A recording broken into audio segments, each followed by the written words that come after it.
Welcome to the Monday Monologue. Well, today I want to talk about internet fanboyism. And we see it not only in audio gear, but just across the whole spectrum. And I'm honestly kind of surprised that it took as long as it did for the little Musical Paradise MP301 fan base to descend on my channel. And they did on Sunday, which was kind of weird because it had been a while since I dropped those videos.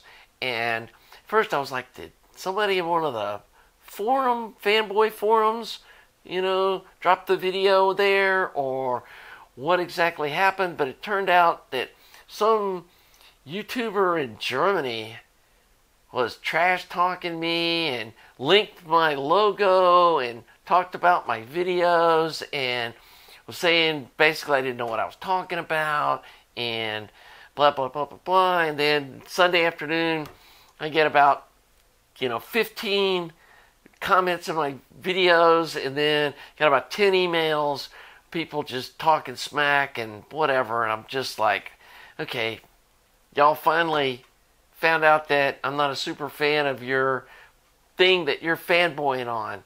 And they start, one guy was saying, well, yeah, the speakers you're using, Clip says that it has to have between 100 and 400 watts, and no wonder it didn't sound good. It's like, what are you talking about? The maximum rating on those speakers is 100 watts, and I regularly listen to those with EL34. I used that 6LU8, which was a 5-watt amp.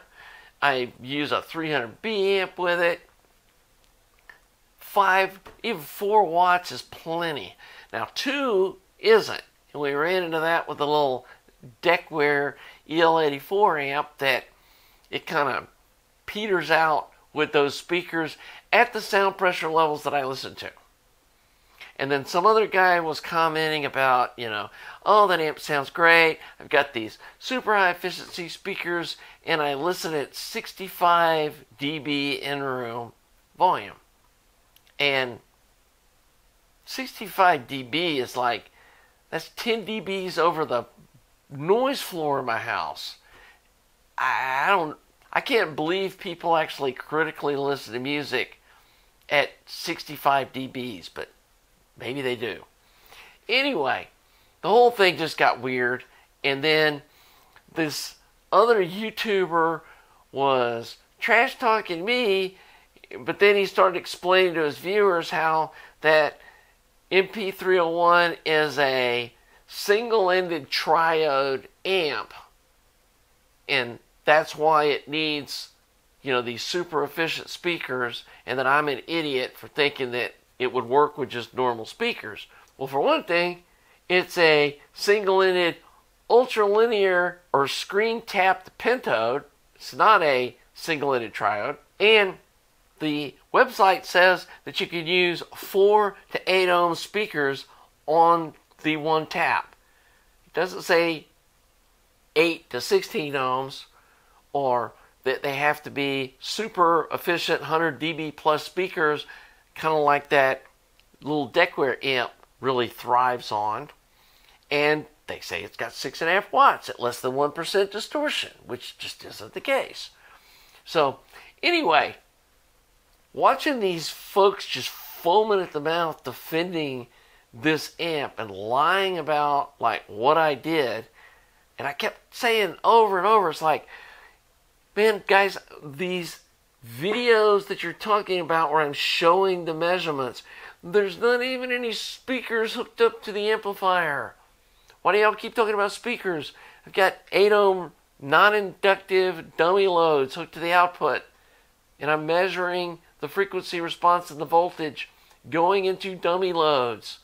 There's no speaker, and it's the same dummy loads that I use on every amplifier I test.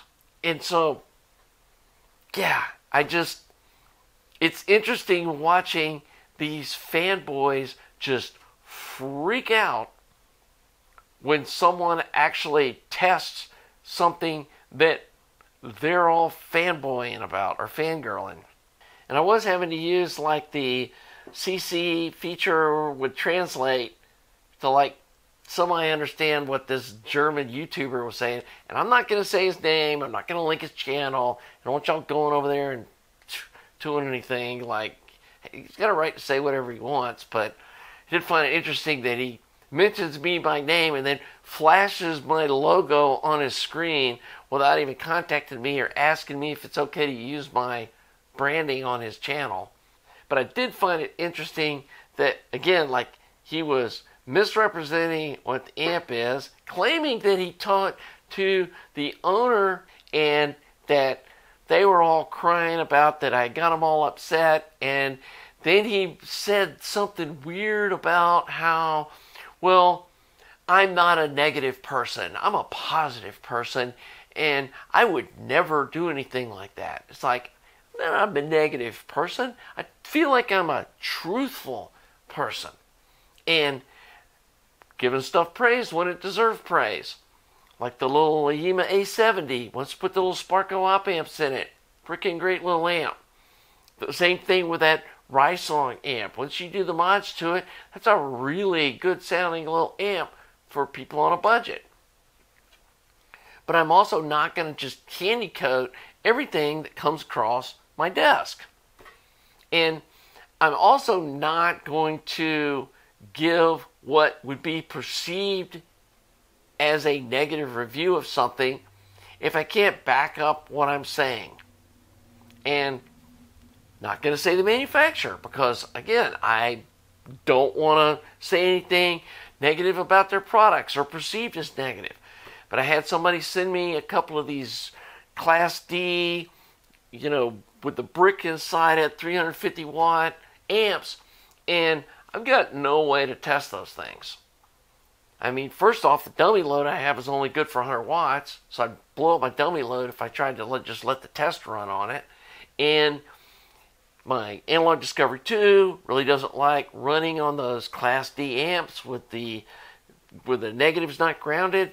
And even though I've tried new boards, and I'm not that interested in figuring out what the problem is, and so the guy sent me the amps.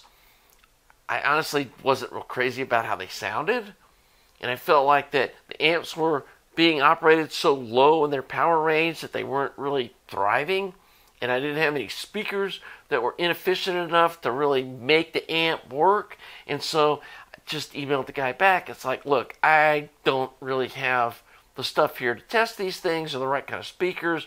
I'm just going to mail them back to you because I couldn't honestly review them in a way that would be fair to them or to you. And I don't have any problem stating my limitations. That's why I don't go too deep into solid state stuff because I don't really understand solid state stuff well. And I really do understand single-ended tube stuff. My brain, I feel like, really comprehends how the electrons are flowing and what's going on and what impacts the frequency curves. And I've done enough experimenting to understand what's going on. So I'm not going to talk about stuff or review stuff that I don't understand. Now, I will do things like some of these little Class D based preamps with tubes and buffers and stuff. I'm willing to do like some subjective reviews about that stuff because I do think I have a good ear at listening to stuff, and I've got a couple of soundtracks that really emphasize the positives and the negatives of audio gear. So I feel like I can, subjectively, and again, this is just my subjective opinion, and I'm telling you up front, hey, it's these, I'm listening with these RP600M speakers. If you got something totally different, they may not work well, but there's a lot of speakers that sound really similar to those speakers, and I feel like I'm hitting a market segment where those kind of speakers fit in. And the idea that to make a $300 tube amp sound good, they need to be hooked up to $5,000, high-end speakers. Why would you do that? If I had $5,000 speakers, I wouldn't be hooking up a $300 tube amp. I'd spend some money and buy something I knew was good, and wouldn't be experimenting around with some bottom feeder type audio gear to hook up to high end other stuff. There needs to be a balance. And the other thing I want to clear up is I've been accused of, well, you're saying this or that about these products because you have competing products and you're trying to steal sales from them. And it's like, that's just nonsense, guys. I mean, I do this as a hobby. And I've sold, I think, 6 of those EL34 amps this year. 6. And my goal is to maybe sell 10 of them by the end of the year. And you really think I'm in competition with someone that's mass producing tube amps in China? That's not even the same market. And my product's like 6 or 7 times more expensive. That's not somebody that's buying a $300 tube amp isn't going to go, ooh, maybe I should go buy this $2,000 one. They're shopping at that end of the market because that's their budget. And that's how much money they have to spend. They're not going to turn around and say, I'm not going to buy that. I'm going to go buy this. I mean, that's not what's happening, is me trying to steal sales from some budget China company. And I'll tell you right up front, if that is your budget, go buy that Yamaha A70 with some Sparkos op amps and go enjoy it. And if you need a tube amp and you're in that price segment, like the under $500, go buy a Rysong A10 or Rysong A12 and do my mods to it, and you're going to get probably 90% of what my EL34 amp sounds like. Doesn't sound as good. I'm not going to sugarcoat it, but you're going to have a really nice sounding tube amp for under $500. And if I was trying to steal market share, I wouldn't be telling you guys that, and I wouldn't be sharing with you how to modify these cheap products to sound good. I'd be just universally bashing them, keeping all that to myself and saying, yeah, if you want something good, you got to buy this. And I wouldn't be open sourcing the schematic, the parts bomb, and doing build videos so that you can DIY build them.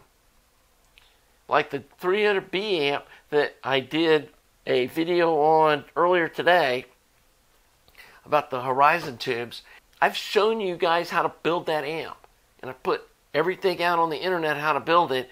And I can show you dozens of emails of people that have built the amp. Go look at the forum on my website and you'll see people, show and telling, hey, I built Skookie's 300B amp. And basically the mods I did to the A50 is Skookie's 300B amp.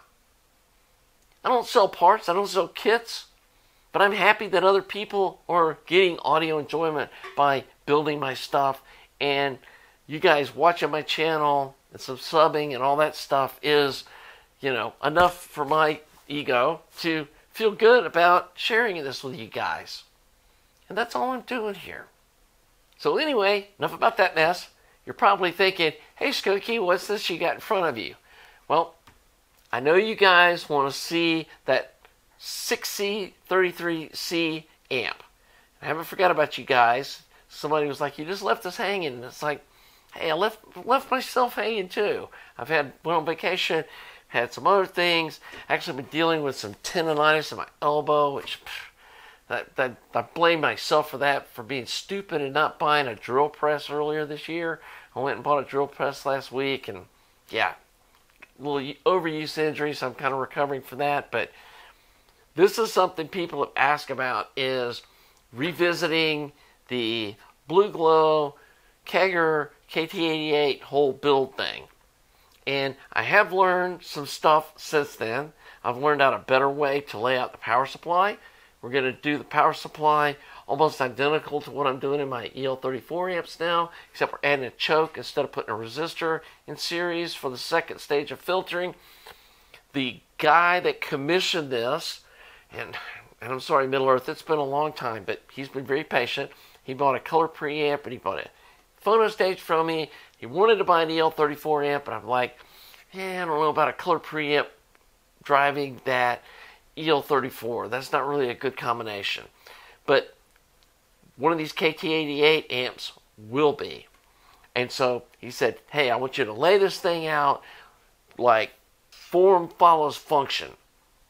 Or, function is the main priority. And so that's what we're doing.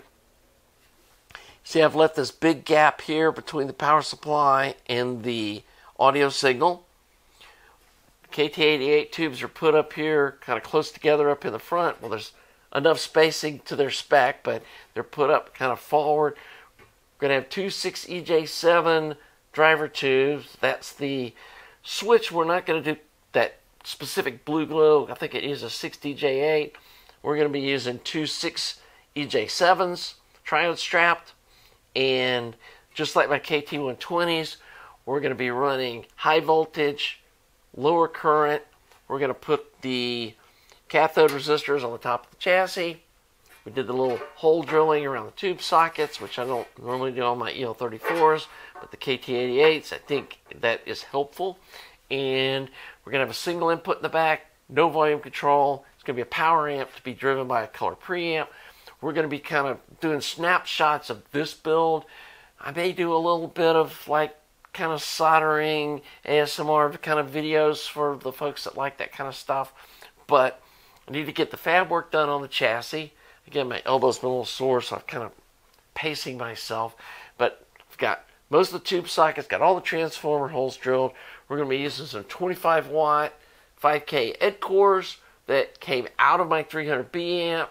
So I'm giving them a kind of a discount on this because some of this is going to be some used stuff. Some of it's going to be some new stuff. I mean, transformers don't wear out, so it's not a big deal. It's going to have a 5AR4 rectifier. And yeah, this is going to be kind of a fun build. It's going to be the final kind of commissioned amp. So hopefully I can get back on track with some of these other projects. And yeah, that's kind of why we haven't moved forward with some of these other projects. Was I need to get this finished. I needed to get some photo stages done. I did take a almost 2-week vacation. So that's kind of what's going on with the channel. So to wind up this week, I was going to talk about some vinyl. This was an album I talked about a few weeks ago, and it was by Miles Davis, Tutu, and this recording is fantastic. Already been over it. This is what the inside looks like.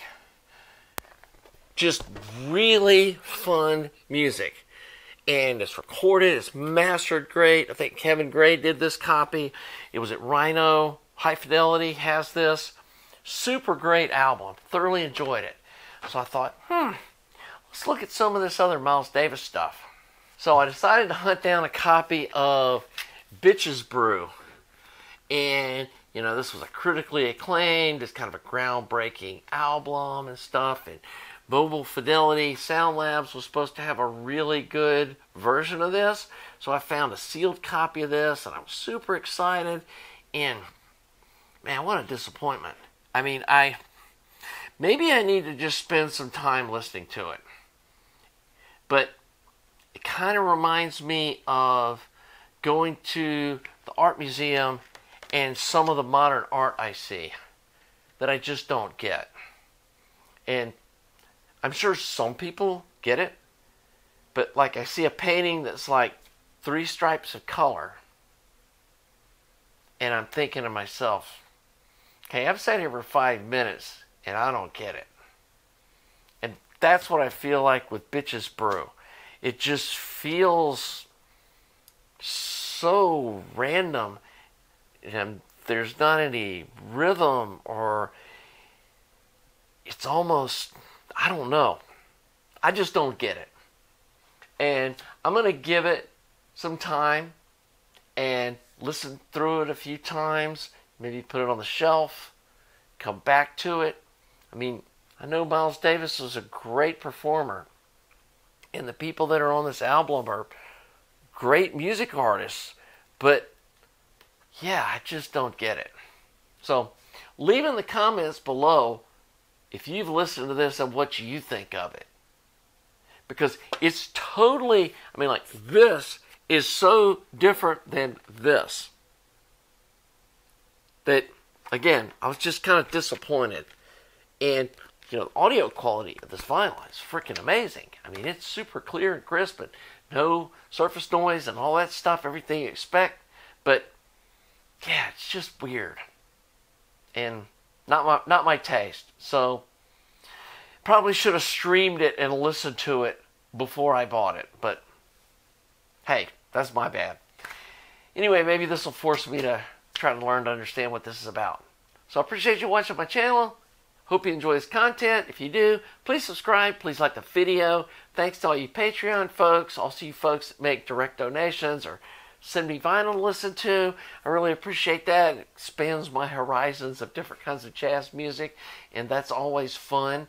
So, you know, get something in the mail. It's like, oh boy, what's this? So it's like, hey, it's Christmas in July or whatever. So that's always fun.